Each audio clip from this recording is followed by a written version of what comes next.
Well, with that, we'll call the meeting to order at 7:04 p.m. Good evening. Glad to see everybody here tonight. Hopefully we'll see a few more join as we go. My name's Greg Hall. I'm president of LICA. I'm delighted to see you all here. Hope you're all doing well during this COVID that we have. We truly wish we were down at the Grange, and even with Paul, we really wish we were doing potlucks. Hopefully sometime during this year, we'll get back to that. That would be a delight to be able to see people in person, share food, share information, and do more presentations. We've got a very busy schedule tonight, so I'm going to move through this rather rapidly. With the introduction, I'm Greg Hall. I'm the president. We have the vice president, Alan Crum. Alan, raise your hand so that we know who that is. We have our treasurer, Paul Davis. Paul is on out there. We have our secretary, Connie Berry. Board members with us tonight. We have, I'm seeing people disappear. Carol, I see Carol there. And I've got Bill on out there. There you are, Bill Daly. Finally. And who else am I missing here? Oh, there we go, Victoria, you're there in the middle. These little screens are kind of making it a little more fun. You know, we're used to board meetings where we fill the screen. But if you're new to LICA, oh yeah, Mary Ross, who without Mary Ross, we wouldn't be here. So forgive me, Mary. She's the one that keeps it all together and keeps our Zoom meetings going. If you're new to LICA or the island and you're new to one of our meetings, feel free to say hello. Anybody here new to the meetings or new to the island? Well, welcome all of you. Good to have you here. Going to move on from there to approval of the agenda. If you have not seen the agenda, it is on the website. It's also available, went on out in Brown Betty, I believe it was, and also put on out there. Oh, there we went. We changed to a different format entirely. Oh, there we go. There's a little screen share. There's our agenda for tonight. We'll go through the introduction. Approval of the agenda will be next. We've got general meeting minutes, etc. Is there anything to add to tonight's agenda or any changes to tonight's agenda before we move on? Then could we get an approval of the agenda? I move that the agenda be accepted as is. Second. Moved and seconded. Is there anyone opposed to that? If not, we will move forward with acclamation. And moving on. The next is the approval of the general meeting minutes of October 27th, 2021. This too was sent on out by Paul, multiple means, and is up on the website as well. If you have not read them previously, I will give you a minute to take a glance.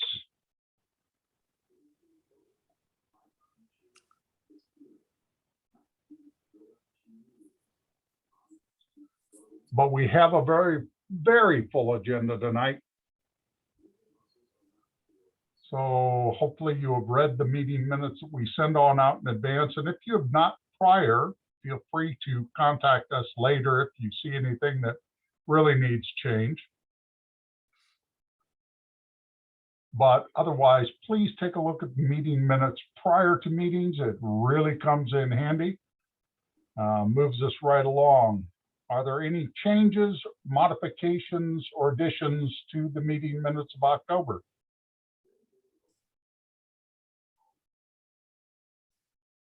Hearing none, I will go forward again with a motion to accept the meeting minutes of the October general meeting. So moved. Second. Moved and seconded. Are there any opposed? Motion carries with acclamation. Next, we get on to the fun stuff, money. Paul, that brings us to you. Oh. Okay, this is for the month of December. And there it is on the screen. And this is a time of year when we have the bulk of our revenue for the tome subscriptions and ad fees. You see $3,000 plus for credits for the month. And this is also the time of year when we don't do a tome. So our expenses, our debits are at a low. And as a result of all of this, we are near or at our maximum money count for the entire year, $20,000+ there. Under liabilities, that is our budget for this year. Everything that I know about that we plan to spend money on is listed here, coming to 14,000, nearly 15,000. And after all that, our net assets, after allowing for everything we know we're going to spend money on, we still have $5,000+ net assets. So we're in very good shape financially, better than normal, actually. Below that, at the bottom, I have a summary of the tome statistics, the subscription fees and ad fees, number of subscribers. You can see that, so I don't need to read it to you. Phone book balance. That was every 2 years we get a nice little boost to our revenue. We got $1,300 profit at this point on our phone book. Any questions? So Paul, I'm assuming we get an extra 590 for 2022 since we didn't have a tome in printed tome in January. Is that right? I had a little trouble hearing that. What? Say again. In January, we did not have a printed tome. Yeah.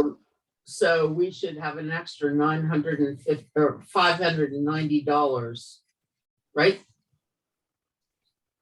That will appear in next month's accounting. This is for December, so yes. Oh, yeah, okay, Thank you, Good point. Greg. good point. Thank you. My bad. I'll be quiet. Are there any other questions for the treasurer? Thank you, Paul, for keeping our money safe. Let's move on to old business, website developments. Head of our website development team, our team leader, I'm gonna bring in Alan Crum, also vice president. Alan, got some exciting stuff. I like it. Well, we are definitely getting there. The web, hold on a second, let me hold on, give me a sec. I gotta change something here. Okay, now I can do this.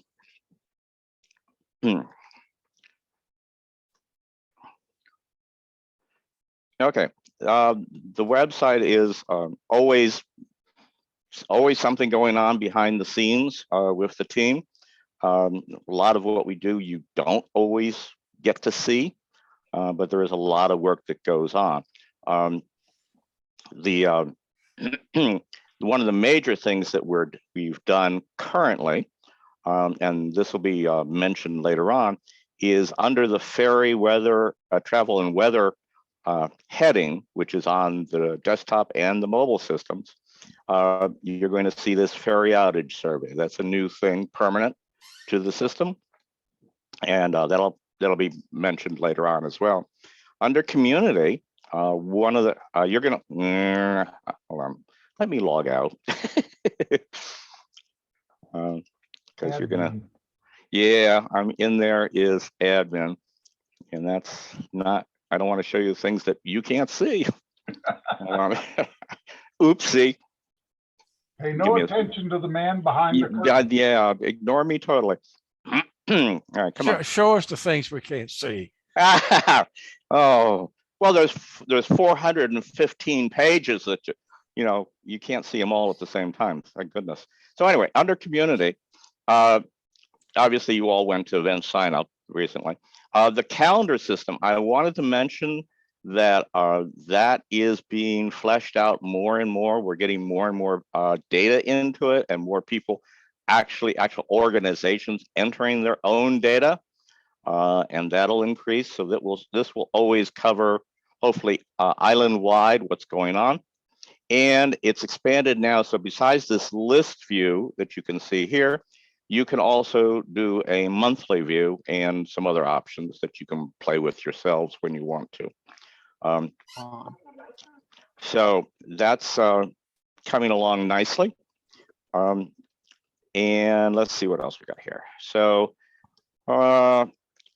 several of you have already started to request a login ability to the website, and you specifically need that for being able to post a classified, to place one.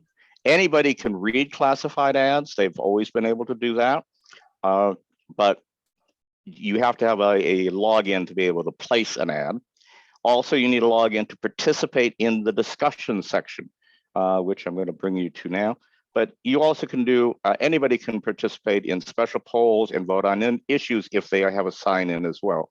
There are also public surveys, which is obvious for the committee that's going to be reporting today. Now, I'm not signed in again now, so I can't show you everything. But if you do get a sign in, you will be able to get to see all of this stuff that's listed up here and more. And the key thing is you have to have a subscription to the Tome. You have to support the community. This helps us with our expenses, and there's a lot of them. Anyway, what else is going on? This will be essentially the future replacement for some other thing that resides. Where is that? Not this house, but Your neighbor over there somewhere? yeah, next. Next door? Okay. Yeah. Okay. Anyway, so another section that just came up this month and has gotten fleshed out some more is this frequently asked questions. We're expanding as we go through here. This is a quick and dirty way to, when we figure out that, hey, this is a question that's been asked often, or basically twice, it'll probably get added into this section here. And you just, whatever you want, you just click on it and it'll expand and tell you all about it with links to where you need to go, either in the website or externally to find out about things. Let's see what else we got here.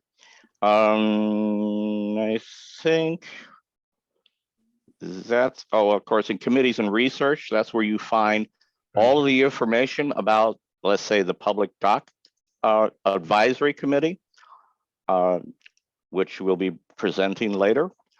They have a very detailed page with all of their information and stuff on it. And you don't need to be seeing my messages. So there's a lot of information here that you can go through their entire notes, and you name it, it's in here. Let's see what else. I think that's it for the website right at the moment. There are more things coming, but they're not totally fleshed out yet. Oh yeah, there is one little thing. There's this one, which is YouTube videos under community. If you go to community and then YouTube videos, or on the mobile side, on the mobile version, it's just YouTube videos.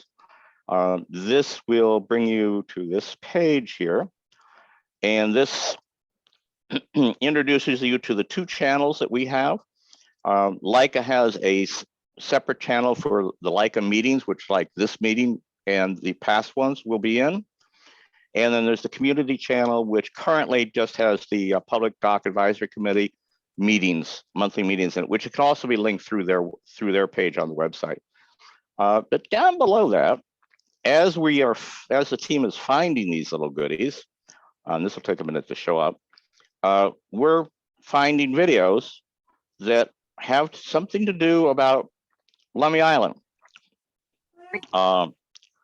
And they're of a wide variety. This particular one here, this is a travel blog that these 4 gals did that is a riot to watch. There's a great one on the day of the life from Lummi Island Wild. They did a beautiful presentation on their reef netting. There's a great one from Whatcom County here. I've linked to one that's from Heritage Trust that I thought was interesting, which is a search and rescue exercises at the preserve.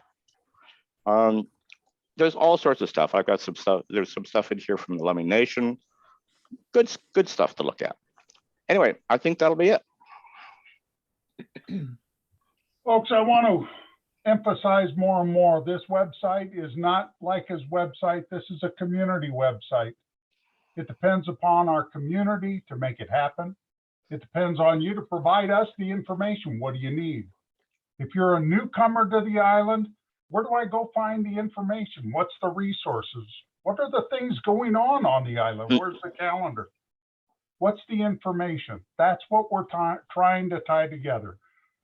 We came up with a new motto this year.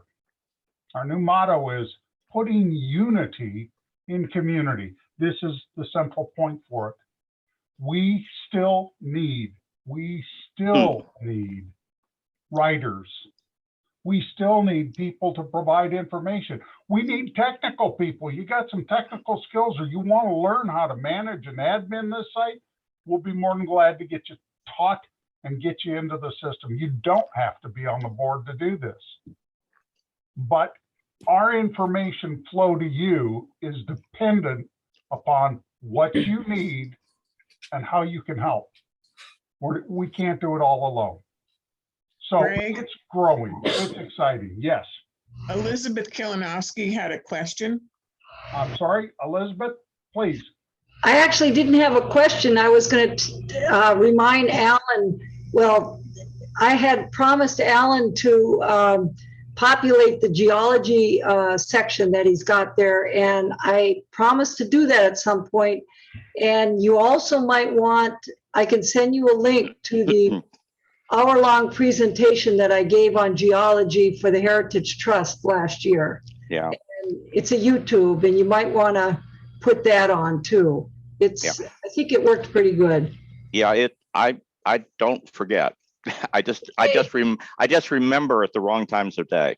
I promise you I will get some of that to you, and I'll send you the link to the YouTube of the geology presentation. Yeah, that would be wonderful. When you had your speaker off, if for instance, for example, I was going to ask you if you had already gotten to coring the tree, but we'll talk about that later. Okay. Thank you. All Thank you, right. Elizabeth. I Moving do along. have hey, Greg, I'm sorry, it's Mary Jane. I have a question. Are the council or the board meetings, are they recorded and available, or do we have to attend? Yes, You have to attend. yes, they are. Well, wait a minute, you have to attend or you have to be on, are they available on the website? If you're talking about the board meetings, they are not available on the website. Okay, that's what I wanted to know. Okay, thanks. The general and annual meetings and any committee, advisory and committee meetings are available on the website.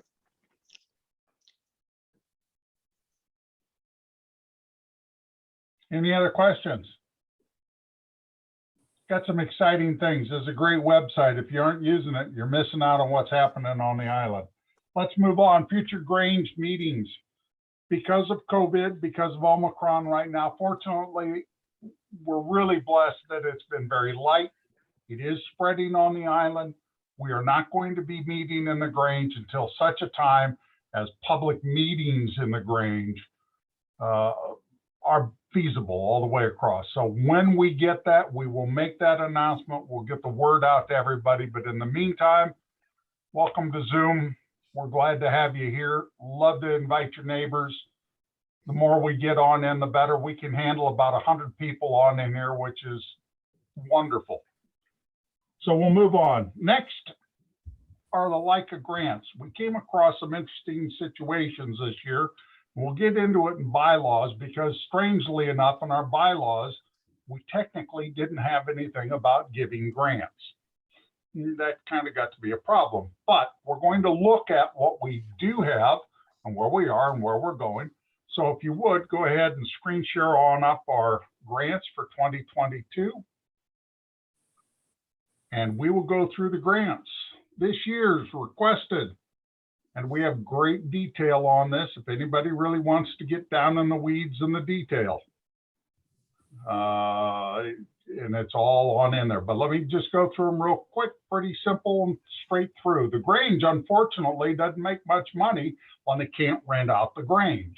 And COVID has kept that from happening. They have asked us to help them with their liability insurance premium for this year. It's in our best interest to make sure the Grange stays in operation, financially healthy as well. So the Grange has requested $1,830 to pay for their insurance. Parish Health Ministry, heat and humidity control. They are filters for their system specifically. No, I'm sorry. That is heat and humidity control for their storage of food stuffs for Parish Health Ministry.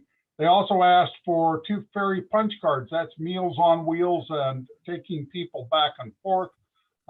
When they help people across the island, Paul, when he had his accident, Parish Health Ministries transported. Those are the kind of things we use ferry punch cards for. Lummi Island Heritage Trust has requested $500 for work on the Curry Preserve, clearing out trails, cleaning up a variety of other different things, and the funding they need to get that done. Meals on Wheels is one of LICA's sponsored programs. We are a contributor to that and have taken Meals on Wheels on as an annual constant project. So although it's under grants, technically this is a support of Meals on Wheels. We're currently feeding somewhere between 12 and 15 different individuals weekly on a constant basis. When COVID hit us hard, that number went up into the 20 plus. That $1,000 a year really doesn't cut into the price very much. We are still a receiver type organization where most of the funds come from other organizations onto the island instead of completely supported. LIFAC has got a problem. They were meeting on over at the fire hall and they can't meet at the fire hall because of conflicts there. As a result, LIFAC needs a place to be able to meet. Well, right now they're in the same situation as we are meeting at the Grange, but they asked if we could pay for at least a year's rent for them for their meetings on over at the Grange Hall. So that's $450. And the church, these are the air filters I was referring to earlier. These are HEPA filters to go on into the ventilation system for both upstairs and downstairs public use, and the upstairs area as well. That's used for a variety of things as well. Our total grant request this year, $4,789.28. These are the ones the board has gone through very carefully and the board recommends approval on. Are there any questions? Now, do we have to approve this, Paul, this month and next month? Correct. I would Yeah, entertain a motion to approve the grants as stipulated. I so move. I'll second. A second. Moved and seconded. Are there any discussion? Is anyone opposed? Motion carries by acclamation. Moving on. Next, we have LICA board. Genius system that was implemented a few years ago is to elect 5 members in odd years, 5 odd, and 4 members in even years, 4 even. There are 9 members altogether. So this is an even year. There are 4 members on up for election. On up for election this year, Alan Crum, Paul Davis, Mary Ross, and Bill Daly. The nominating committee looked very carefully at that and recommend all 4 for continuance on in the board position. However, we are always open, always looking for candidates. Are there any other nominations from the floor?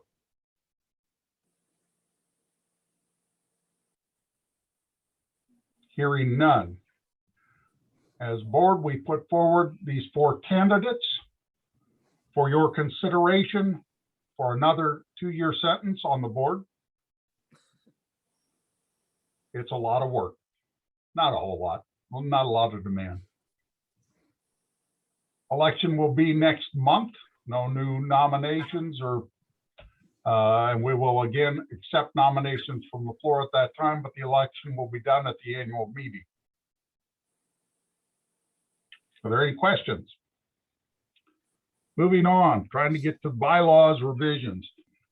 We found a variety of different things going through our bylaws that needed tightening on up. I happen to have on up in my yard a 1998 Ford Explorer. It's a nice vehicle, runs pretty good. It's an island run vehicle, but at that many years, it needed some work. It needed a little of this and a little of that. Well, the bylaws, as we went through them, needed some tightening on up, some repairs and a variety of other things. So we formed a bylaws committee. The committee went through them like pulling hen's teeth, letter by letter almost, and then made recommendations to the board, which the board then approved.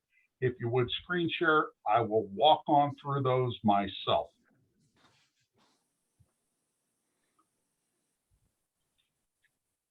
All of the recommendations you will see in this proposal tonight are highlighted in yellow, making it easier for both you, the reader, to see and for us to present.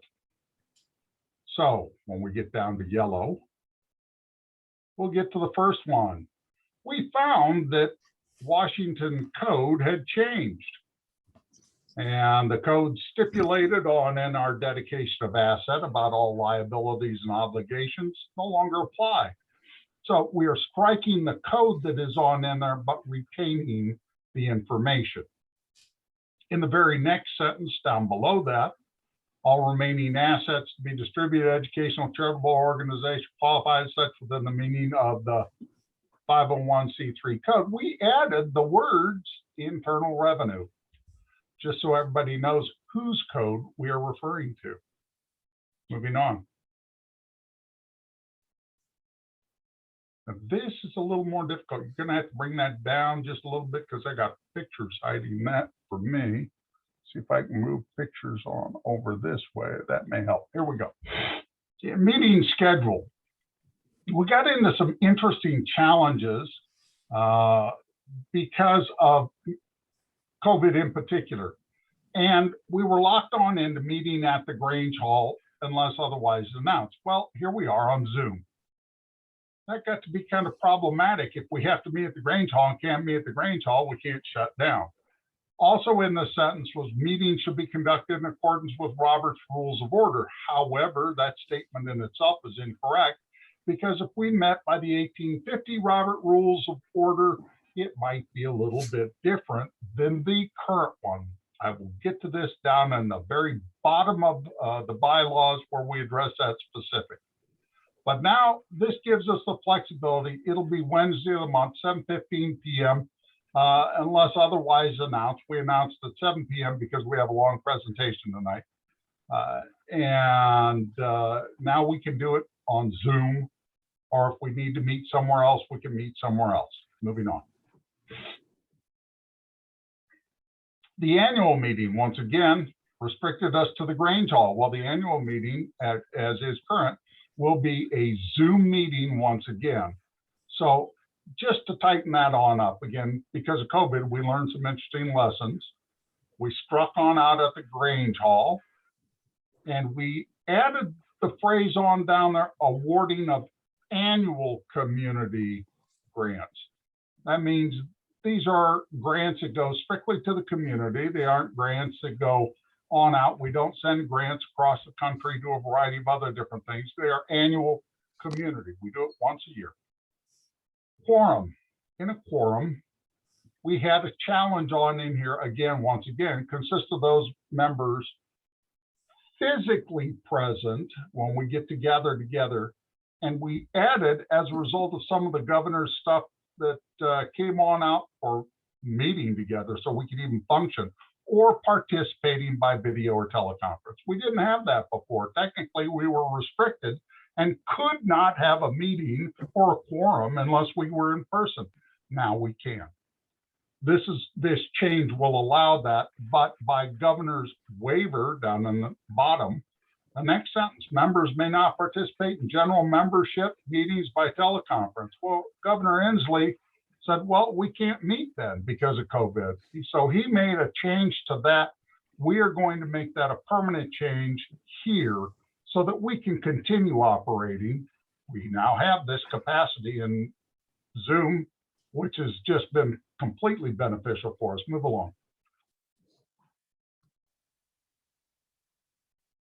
Next, we get on down to timelines. As I said, we do 5 in the odd years, 4 board members in the even years, but here's the problem. We have a restriction of how many years somebody can serve. But if somebody needed to be appointed in the middle of a term, and then they're get elected twice, and they exceed that timeline, when do you have the election? Do they have to leave the board in the middle and we have to have another election, an appointment? So we went round and round on this and finally came to the point, said, look, if you're appointed to it, you aren't elected to it. You are serving at the pleasure of the president, whoever the president happens to be, who appoints you, verified by the board. The appointment time, we're not going to count toward that total time that somebody serves on the board. Terms of board members, instead of board, shall be staggered to provide for continuity. That's what we're trying to do here. We want to keep that continuous flow for corporate knowledge in case something happens. You know, you may elect 5 members one year and they're all new. Well, we want to be able to keep some corporate knowledge moving forward. Move on, please.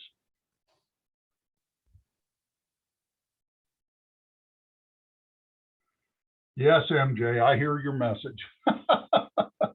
I wound up on this, and I had somebody, and I won't mention their name, recently comment to me about being a board member and not being on the island very long. I was in Alaska before we moved on down here, and trust me, you weren't an Alaskan until you were there 30 years. We were there 32 and then left. So here, I was on island 1 year. 1 year when somebody who is also at this meeting recommended me to be on the board. One thing led to another. We lost Lou Green. I'm president. Or as somebody else on the board would say, Bob's your uncle. Doesn't matter. We need talented people to serve on the board. We want to be able to keep that fresh, moving and going. So let's go back to meetings down here. Wednesday has been our standard. However, we wound on up with several conflicts. And those conflicts got to be more and more complicated as we started to grow. We found Tuesday was a much better night. So we're striking Wednesday, and we will now meet on Tuesday of the month, and not at the Island Library. We've been meeting on Zoom. So we don't want to be restricted in where we are, in what we do. We want some flexibility as a board to be able to meet. Moving on down, canceled word was just a typo. Action by written consent. This is a unique one. Any action that requires immediate resolution may be taken without a meeting, i.e. electronic voting on a motion set out in the LICA policies and procedures. However, what needed to be said in the bylaws, not the policies and procedures, is that any action, including actions required by law, may be taken without a meeting. It's called a crisis. Something happens, an emergency. We need to do something. Such action shall require a unanimous vote by all seated board members via email or a motion made in a video conference or by email, and all responses shall be placed in the minute book of LICA. Such action shall have the same force and effect of a unanimous vote at the board taken at an actual meeting. However, the action shall be affirmed by a vote of board members in attendance at the next regularly scheduled meeting. So we can act, and this is what this allows us to do, act now, but have to verify and reaffirm. This complies with both statute and a lot of the nonprofit language that we've come across that gives us the flexibility to be able to move when things are timely and needed. National Geographic. Move on, please. Quorum. Gee, this was a fun one. Board members should be considered present during the meeting if she is present via telephone or video, not web, but video conferencing. Financial responsibilities. This was a new one that we came across because of the way that we're starting to take money and handle money. We pay a variety of our bills now through both PayPal and by other debit type accounts that we have. As we expanded our ability to do it, we don't always pay everything by check, made it a little bit easier. And it can be treasurer. We struck on out the comma there because there's an or. And down below that, we found that in this last year, in case anybody hasn't noticed, prices have gone up for stuff more than a little bit. And we kept ourselves restricted at $300 as a board. We'd like to raise that to $500. It just makes more sense for the various things that have come on up. It might be 350 or 410, or it just gives us the flexibility as a board to be able to, if we have the funds during the year and something comes up and needs, without having to bring it over a 2-month period or a large time frame to get it on out to the membership and then have a general meeting to approve the expenditure. Unbudgeted expenditures and community grants that exceed now 500 shall be as follows. We struck the shall be as followed. We struck unbudgeted totaling more than 300 and up to 1,000 in how it will be. And we just simply cleaned up the language to where unbudgeted expenditures and community grants that exceed 500 must be approved by a 2/3 majority of the board and majority of the members at one general membership meeting, after providing published notice at least 5 days in advance, which is when the tome always comes out. If you hadn't noticed, it's about 5 days minimum before we have our general meetings. We have switched in the next paragraph from newsletter, and we struck out the expenses over 1,000 entirely. Just struck out that complete paragraph over 2 general membership meetings. That got to be a little complex, and the way we have had this for years is we have 2 meetings. Okay, this month we approve something, but next month we disapprove it. Where are we? One election, one vote, just like president, just like governor, just like everything else, bonds, we vote once. Having it twice duplicated the energy, and although we've been blessed, we never had the conflict of a yes, no. We saw that as why, so we struck it. Going down to item 16, we changed newsletter to publications because we are now publications, not just the tome, not just the newsletter. We are expanding our footprint. Our job, our real job on the island is that of information. We're in the information business.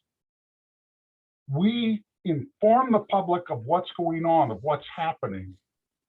We provide the avenues to connect that information to individuals. So we changed to publications because we're getting more and more. The board shall cause the notice and publication of membership meetings in all applicable publications.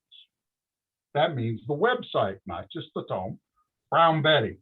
You can see it there as well. I won't put it out any other way we can, but anything else that we have as publication, whether you consider it or not, our phone book is a publication. We've got information in there. We've got a map on in there that shows us a great deal as well. A lot of new stuff. And so it gives us the flexibility as we grow the publication base of giving information to the residents, the citizens, the homeowners, those that are the stakeholders on the island, the information they need. Moving on down. We struck on out, review the income expenses associated with the newsletters and recommend to the board the annual subscription fee. It's kind of like the board shall. So does that mean the board is going to recommend to itself? Kind of thought that was odd, so we took it out. Move down a little bit more. Policies and procedures. This is all new. We have had policies and procedures, but we're going to clear on up what it's for. The bylaws are what the membership tells us, the board, you're going to do. The policies and procedures is what the board establishes how we're going to do it. What you're going to do, how we're going to do it. So policies and procedures, the purpose of policy and procedure guide the board of directors, board, in its role, accomplishing LICA's mission, provide the framework for operations, and monitor the finances of the organization. The board shall develop, maintain, and review policies and procedures as necessary. Some of that comes on up in our grant area. We never had that really stipulated. Moving on.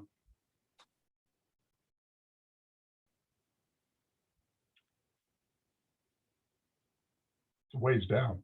We made some changes, but we think they're pretty significant. Instead of these bylaws, we made it the bylaws because there are bylaws.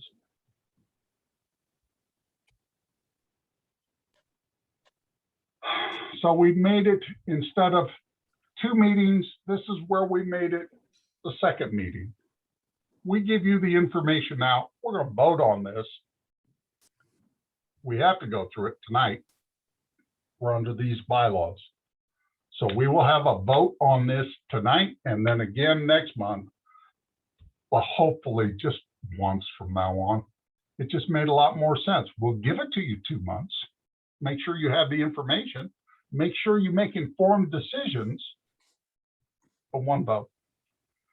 Board policies and procedures may be amended by a majority vote of the directors present at any board meeting, provided a quorum, which is 5, is present and a copy of the proposed amendments have been provided each director at least 1 week prior to said meeting. It's simple enough. We'll have a board meeting, we'll give it, and we're changing policies and procedures, and now we're going to do something. We have the flexibility on how we're going to accomplish what you have told us to do. Moving down. This is where Robert's Rules of Order, this is the bottom of this stuff, is the parliamentary authority of the current edition. Notice that, current edition of Robert's Rules of Order, newly revised, shall govern all business meetings. It just cleans it on up, puts it where it belongs at the bottom and says, we're going to use not the 1850 version or the 1910 version, but the current version. That concludes the end of the bylaws changes we have put forward. These are also available on the website, am I correct? The proposed? Yes, they are. And I would put forth to you the board, after the bylaws committee went through this, has approved this and recommends approval by the membership of the bylaws as revised. It just cleans it on up, gives us the flexibility to meet where we need to meet, how we need to meet, not get restricted by things like COVID anymore. not be hamstrung. We were for a while there. How are we going to do this? Can we do this legally? Is this right?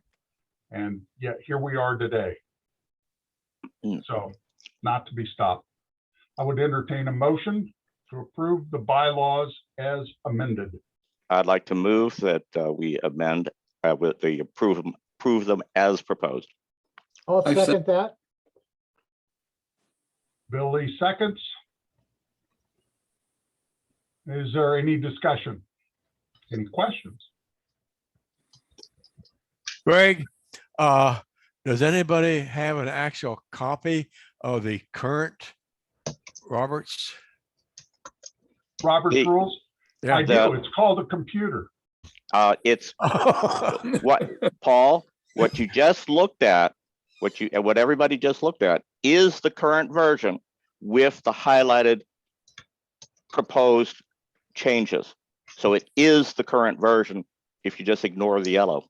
Now, if you want the whole copy of the current version of Robert's rules, it is online.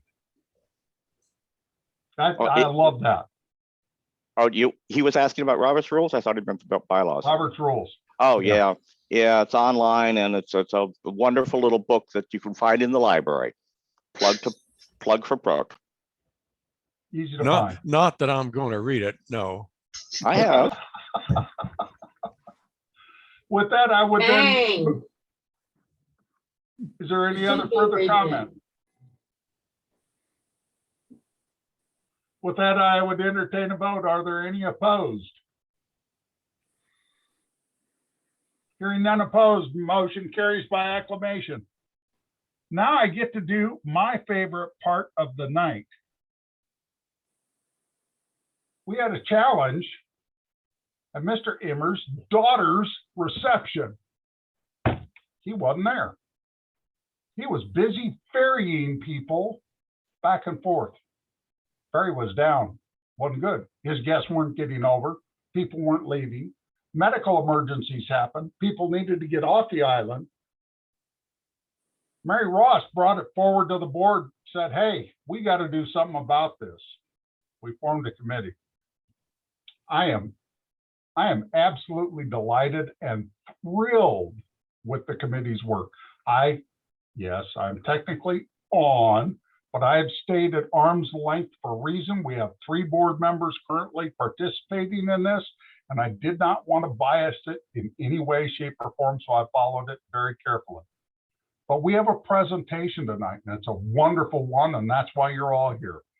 So without further ado, I'm going to bring on Chris Emmer and the Boat Dock Committee presentation. First was to LIFAC, now to us, then town hall meeting, and then on to Parks and Recreation for funding. I am thrilled to have a variety of the members of the committee here tonight. So with that, Mr. Emmer, I will put it in your hands.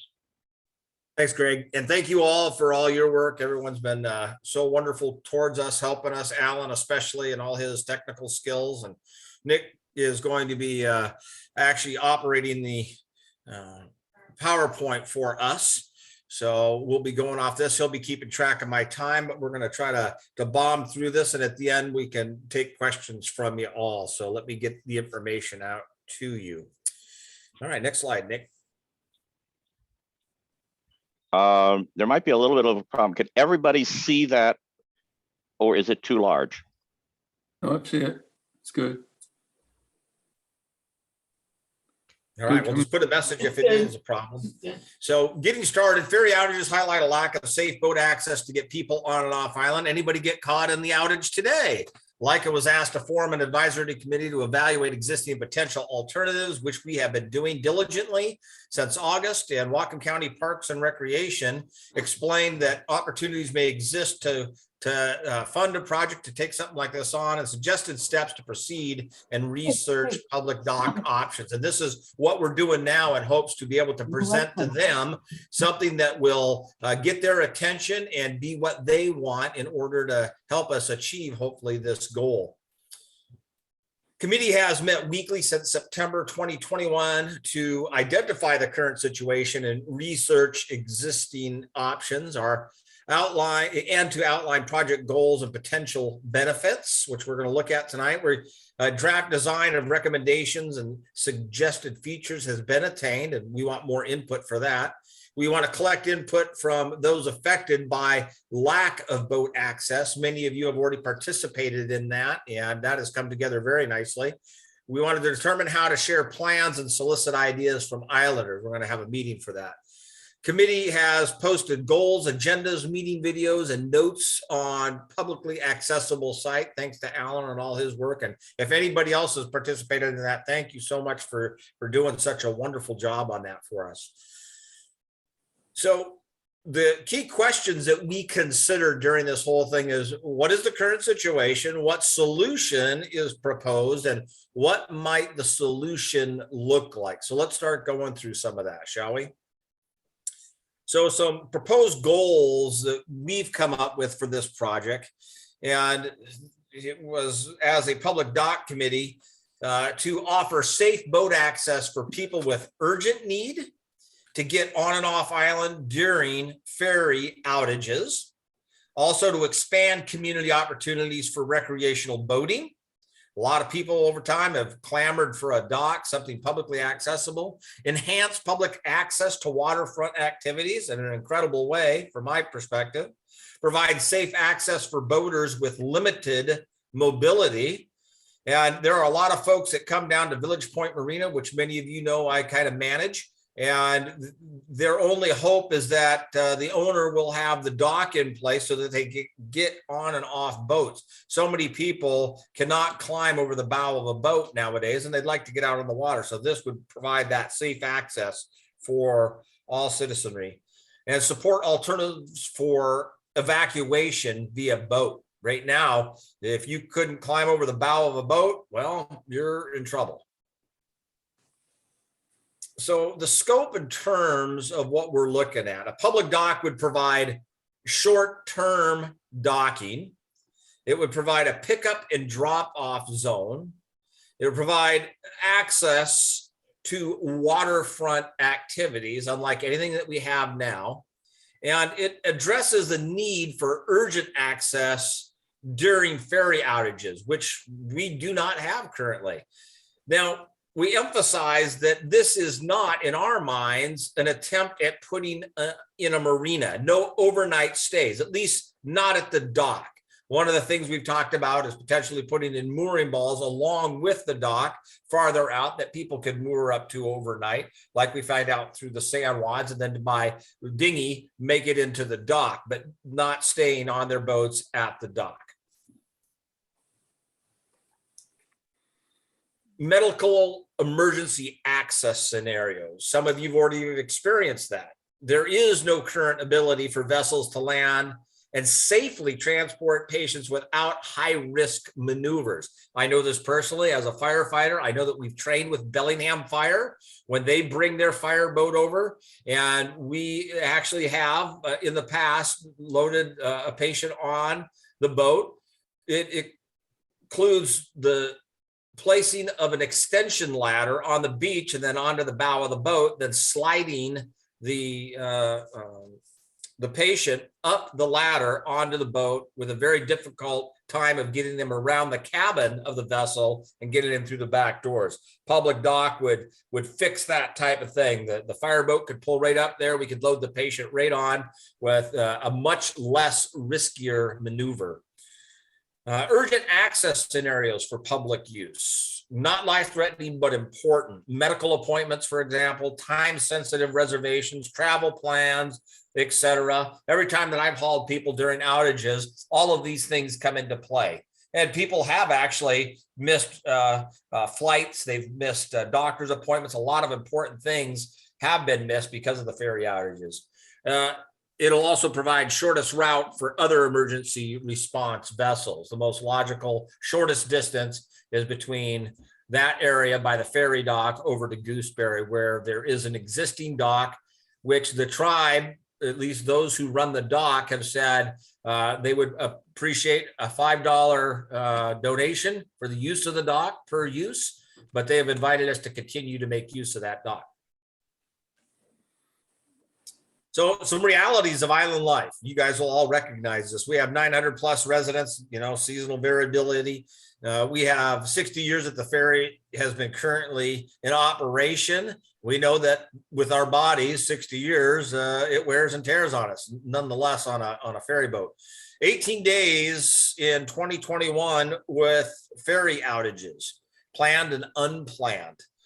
What do we have this year? I think already 2, right? 2 outages that I know of so far this year in 2022.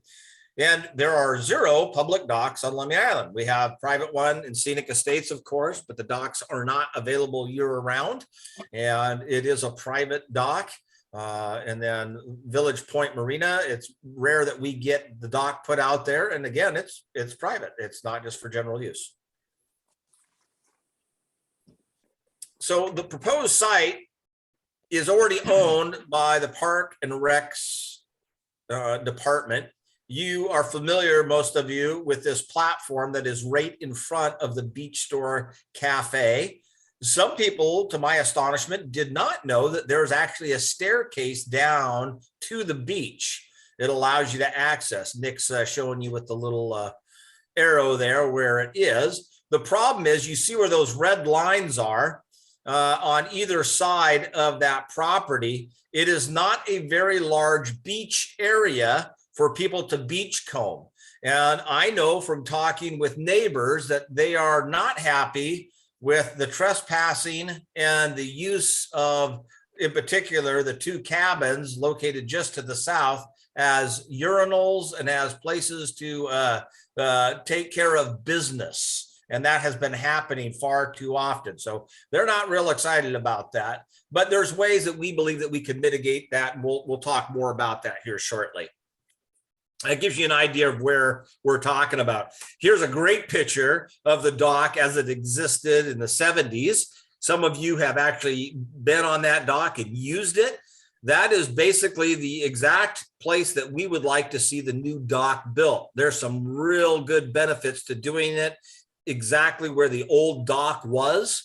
One of the biggest benefits would be able to encase the broken off pilings that still exist. I've done extensive diving in the area, and I know that there are dozens of broken off pilings that they were not able to remove that are still potentially contaminating the seabed with the creosote that is so prevalent through these, and they could be encased in new housing. So that would be a real good benefit.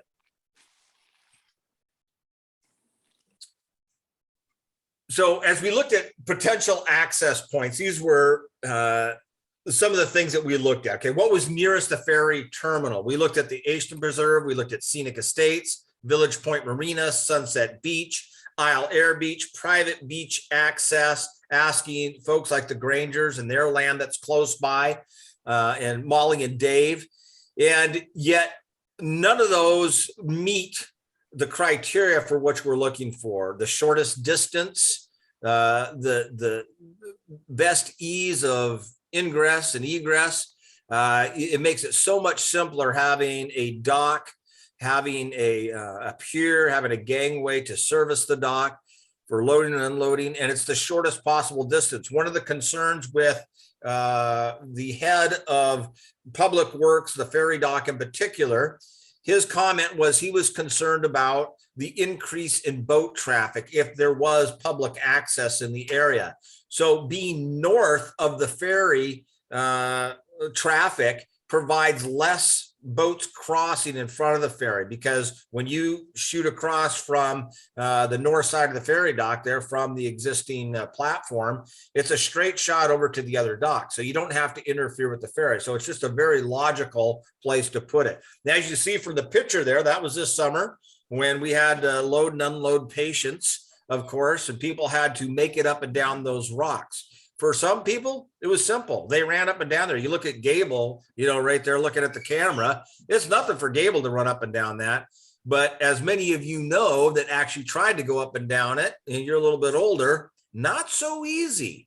And especially if you're disabled or, or in a wheelchair bound, that's going to be almost impossible for you. So that is the reason why we need something. So some real safety benefits that we've considered: provide safe small boat access on and off the island, which we don't have; enhance access for fire boats, boat ambulance, etc.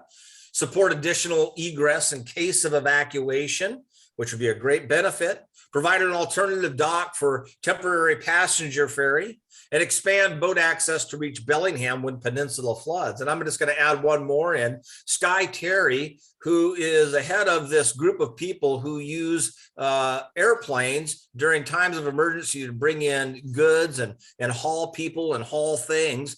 He also has people with seaplanes. It is potential that this new dock would be able to service seaplanes that have no place to pull up to on a dock. They can pull up to the beach, but again, that's very difficult to do on Lummi Island. This would provide emergency place for seaplanes to make access to load and unload very easily. So desirable safety features we've considered. We want to make it accessible to everybody. So there's a sample conceptual design, making it so wheelchairs can get up and down on it very easily. Any type of tide, we want it to be able still to bring a boat in even at a very minus tide. And as you can see from the picture there, once again, loading onto my boat, not easy getting up and down the rocks. And one of the reasons why we cannot continue to pursue anything at the ferry terminal is that they're concerned with the liability, and they don't have anything that covers people doing what we're doing there. And so that's one of the reasons why we chose this other site, especially its close proximity. It just makes more sense. It'll provide a safer way of doing it. So more benefits to look at. It'll broaden the range of water-based activities for the public. Family-friendly site for fishing and crabbing. One of the families that was concerned about people coming around the area more was, well, they get on my rocks and they fish off my rocks. And in my mind, the way to mitigate that is provide a platform where they can go out and actually fish. They don't need to come on anybody else's property. Now they have a location where they can easily fish from. And obviously it'll provide access for small boats, really small boats, kayaks, paddle boards, etc. People love having an opportunity to do things like that, and provide access for visitors to attend Saturday market, artist tours, etc. Be a great benefit to the economy out here. Once again, the dock is not a marina. It would not allow overnight stays in our mind.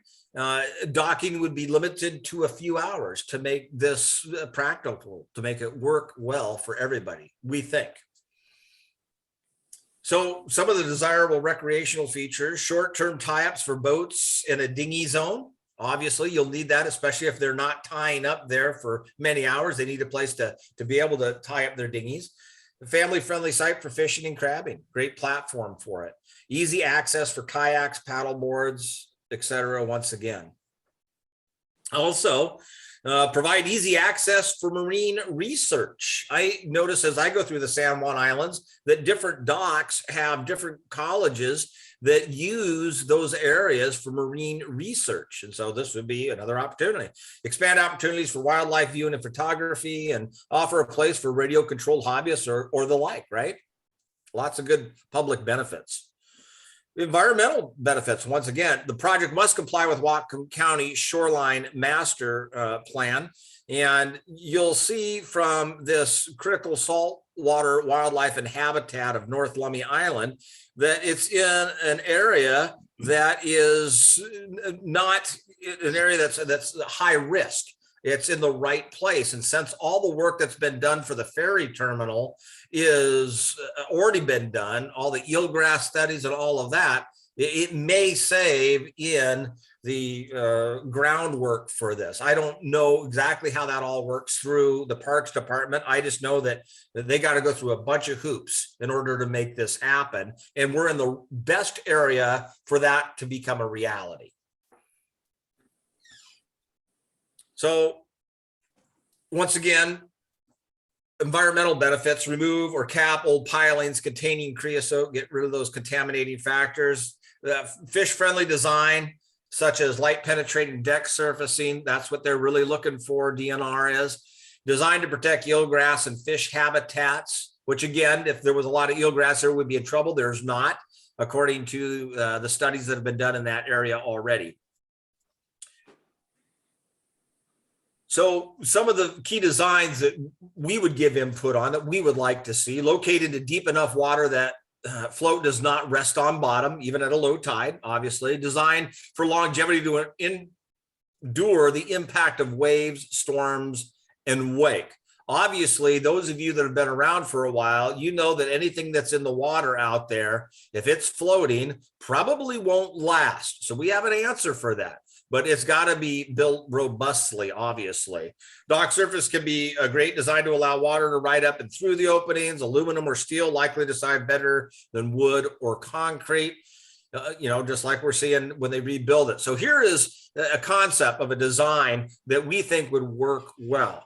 Now, personally, I think this is kind of ugly. I think it could be done much more aesthetically pleasing, yet nonetheless, the concept's the same. You see the pier, the gangway, and the dock. So the gangway and the dock rise and lower together. The gangway, just like the one at Scenic Estates, is what you walk down to get onto the dock, and it raises and lowers with the dock. This dock happens to be on cables and some kind of winch system that lifts it up and down. This is supposedly somewhere out here in the San Juans or in the Gulf Islands of Canada, built by a company out of Seattle. But it's the basic idea of what we're looking at. Obviously, ours would be much bigger, be much longer. And yet, if it's done right and built right, that floating dock section, you make it the right size, even the foot passenger ferry could use that. So if we did have a ferry outage, wouldn't it be nice if we didn't have to have the county come out and put out any of their stuff? If they could just pull up to a public dock that's already floating, ready to go, be much faster. So that's our concept idea of design. And ultimately, all these types of things aren't up to us as the citizenry. We can have input, it sounds like, but it's up to the designers of the Parks Department and all the powers that be that ultimately decide exactly the configuration of it. But we could give input, and we invite more from you folks as well. So what are our next steps? Well, we're going to continue to publicize committee progress and draft presentations to the community, all available on the Leica website. Host a community town meeting on Sunday, February 6th. We hope that all of you can join that again, because hopefully this presentation will even be a little bit more robust than it is now. And as we're getting feedback, we're adding stuff to this presentation. And then provide additional community surveys to collect input. We want to hear from everybody on the island. So we're going to take steps to do that. We're going to walk the ferry line. We're going to publish it everywhere, put it on Facebook, everywhere we can to get the feedback that we would like to help us move forward. And then revise the presentation based on community feedback. And then ultimately, after we've done all this work, make a presentation to Whatcom County Parks and Recreation, asking if they would be willing to come along and work with us in making this a reality. Slow process, but worth starting out and getting it moving. And hopefully we can have this someday. And that's our ultimate goal, is to get it to County Parks and Recreation and find out how we can make this work. Question? Chris, Yes, sir. that all sounds very wonderful. I just have one concern that I'd like you to talk about, and that Okay. is getting stretchers and injured people up and down that stairway. Can that be done? Oh, yes. And that's where a proper size gangway, which meets ADA standards, would be imperative for us to have this move forward. That gangway and pier would have to be big enough to safely move anybody with any type of disability or need to be able to get up and down safely. And the ADA has parameters for that. And the government agencies that are involved will make sure that those things are met. so that we will be able to safely and easily, with the least amount of risk, there's always going to be risk, but the least amount, safely get patients on and off. Does that mean removing that stairway? Don't know exactly what that would look like yet. That again is something that the Parks Department and their planning department and their engineers would have to figure out. Obviously, in our minds, we would say, well, don't lose that stairway, leave it there and incorporate it somehow so we're not wasting taxpayer money. But ultimately, what that looks like, I can't answer that. It's a beautiful stairway. Yeah, It is. there's probably enough room on the property for both that existing and this gangway and stuff to be like next to it. But that's like Chris says, is up to Parks and Recreation doing the design work and figuring all that out. Thank you. Elizabeth? Any other questions? Yeah, I think this is really a wonderful idea and a wonderful plan. I can tell you, as somebody who's worked on some of these sorts of projects before, there's two things. I think some of these details about the ramp and stuff, those are small details in relationship to two things. One is the cost. It's going to be an enormous amount of money to put that dock in. And the permitting process will be very onerous, because not only would we have to get a lease from the Department of Natural Resources, we would have to get leases from the Army Corps of Engineers. We would have to have the Lummi Nation involved with that. So the leasing process is very great. It's possible that because Whatcom County had a lease for the old dock, that there's some historical memory about that with the Department of Natural Resources, and a former lease that was given up might be able to be resurrected. I don't know that, but those are the two big things: the cost of the actual dock and going through the permitting process.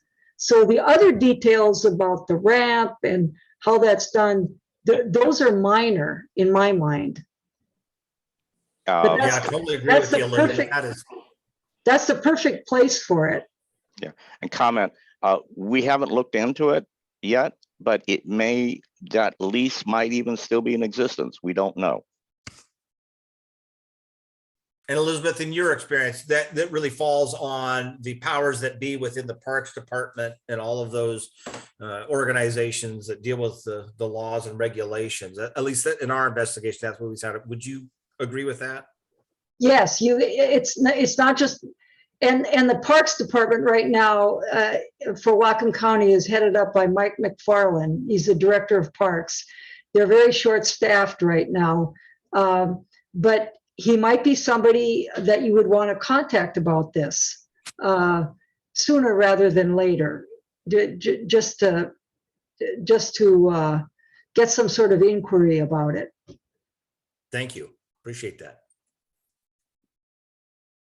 Any other questions?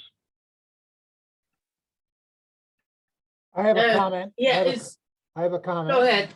Go ahead. And that is, this is the second time that I've had the privilege of looking at this presentation, and I want to commend Chris and Nick and anybody who has been involved in it. I think it is an incredibly good presentation, and my association with the fire district has left me in a position of feeling extraordinarily impotent in terms of dealing with how to safely get people off this island when the ferry is not available. That's an issue that I can't say much about, but I can say that we are aware of this problem and don't have a lot of options. And I think that what Elizabeth has said is very important. I was going to put my hand up and say, before too long, the Lummi Nation has to be talked to about this on some level, some way. But you have to start somewhere.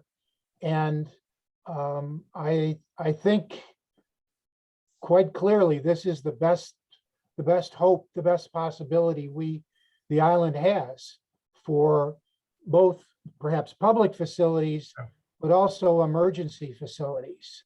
And so I want to thank everybody involved in this committee and wish you well. And you certainly have my support and any help I can give you. Thank you. Thank you, Bill. I personally want to extend my thanks to the committee. What you've done in the short amount of time is amazing. You've brought it together. I've watched it from inception to where it is. Thank you, Mary, for bringing it together. Thank you, Chris, for leading the team in the way that you have and putting this all together. So all of you involved, major kudos, well done. Which leads me to the most, Alan. Yeah, I just wanted to comment that the presentation is currently, that you just saw with notes, is currently up on the Public Dock Advisory Committee page on the website. Wonderful. I have Wonderful. another. Greg, I think somebody have their hand up. Yeah, Yeah. Ann Stewart has been trying to ask a question or comment. And so one of my comments was just answered. I was wondering if we could get a copy of the presentation, but that was just answered. So you must have read my mind. Thank you. My second question is, I am missing, and I apologize, I was a little bit late joining. I was at another meeting. I'm missing why the Lummi Nation consent is needed for that particular location.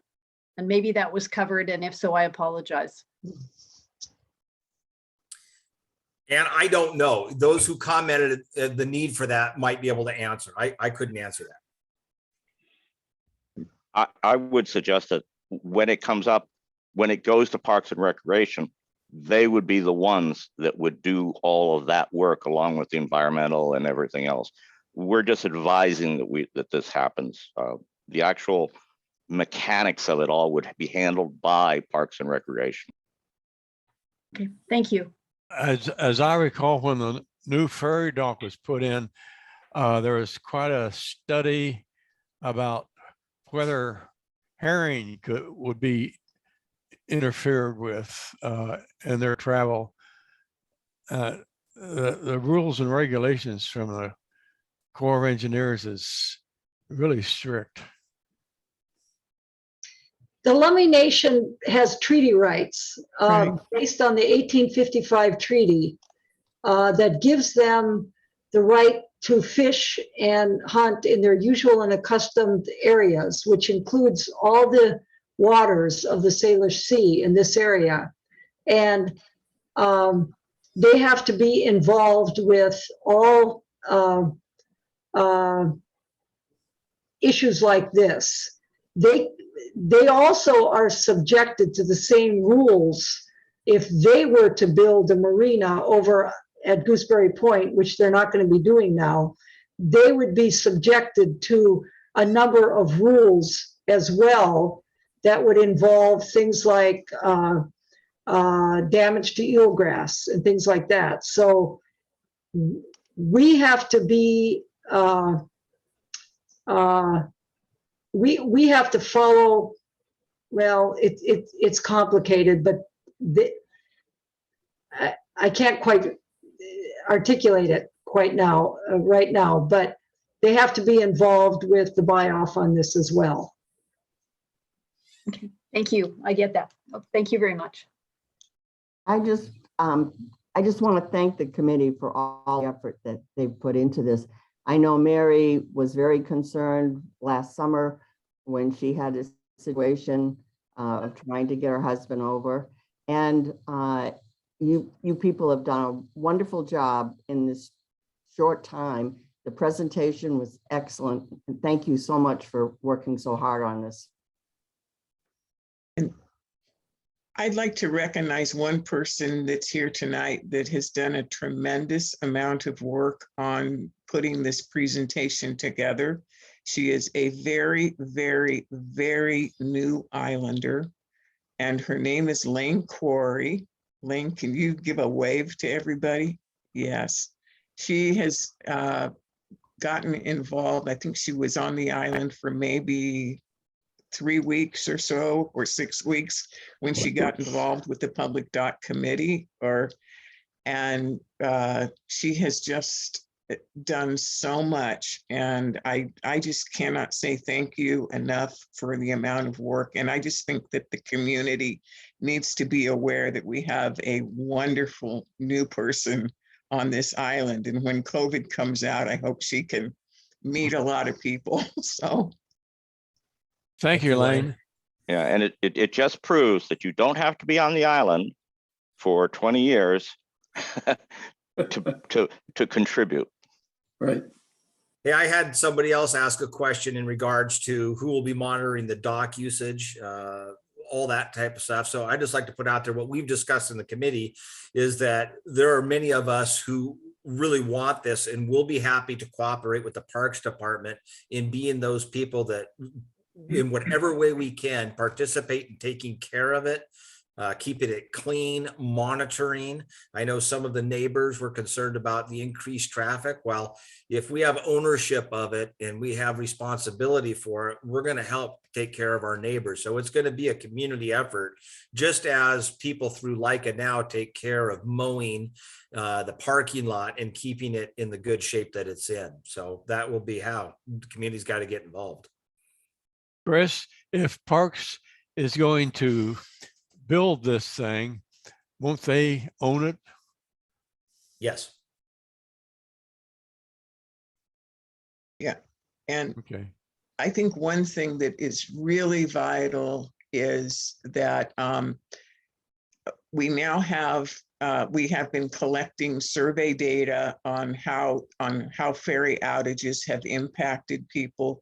We have now the survey results that will be posted on the website, the community website. We don't have people's names attached to them, but there are some really incredible stories from people that have been highly impacted by ferry outages and the inability to get across to the mainland or from the mainland home.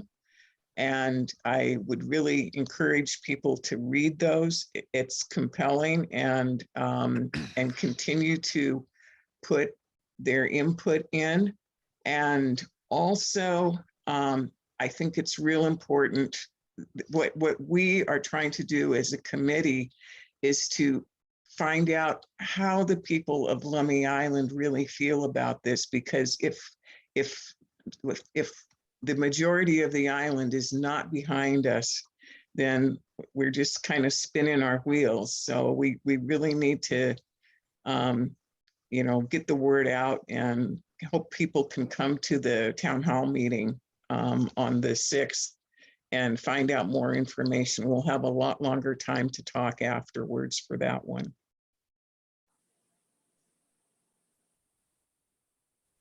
I want to thank the committee. Appreciate it. I encourage each and every one of you to sign up for the town hall meeting. Get your neighbors to sign up as well. Like is in the information business, we'll be pushing on out information. Yeah, we need writers. So if you feel or fancy yourself a writer, a communicator, want to have a column, gee, give us a holler. Come on down, join us. Now comes my favorite part of all of these presentations, because I know there's some dry material. Paul, let's give some money away. I forgot. I'll have to go get it. Hang on.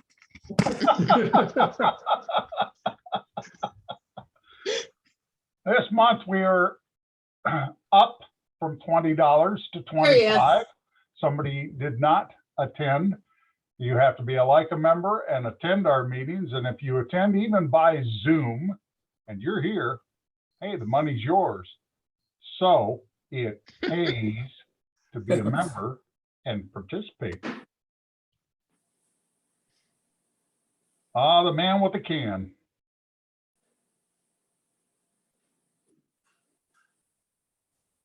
Unfortunately, we don't have Chris to reach on Here we into go. the can and draw out a number. So we trust Paul to do it himself. Yeah, the man with the can. I pull one out without looking, Abracadabra. and it is number, see if you can see this. No, you can't see it. I'll read it to you. Number 275. I'm going to write that down someplace. 275. Put it back in the can.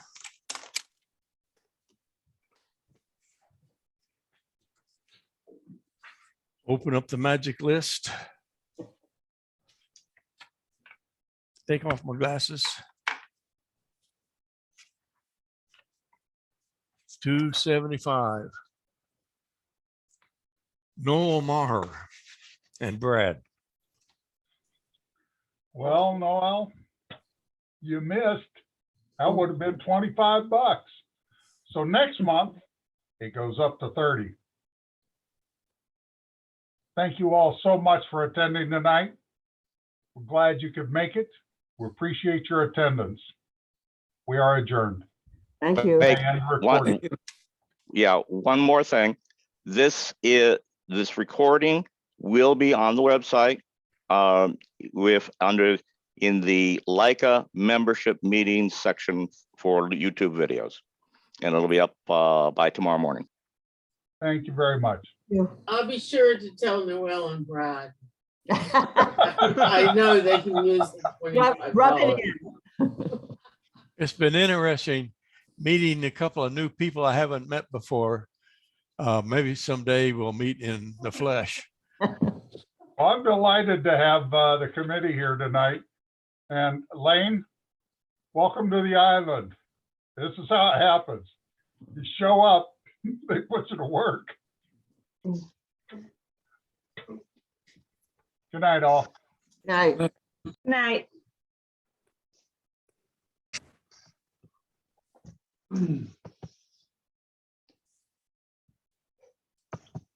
Well, thank you very much, Mary. That went very well. Yeah, it really did. Good night. Good night.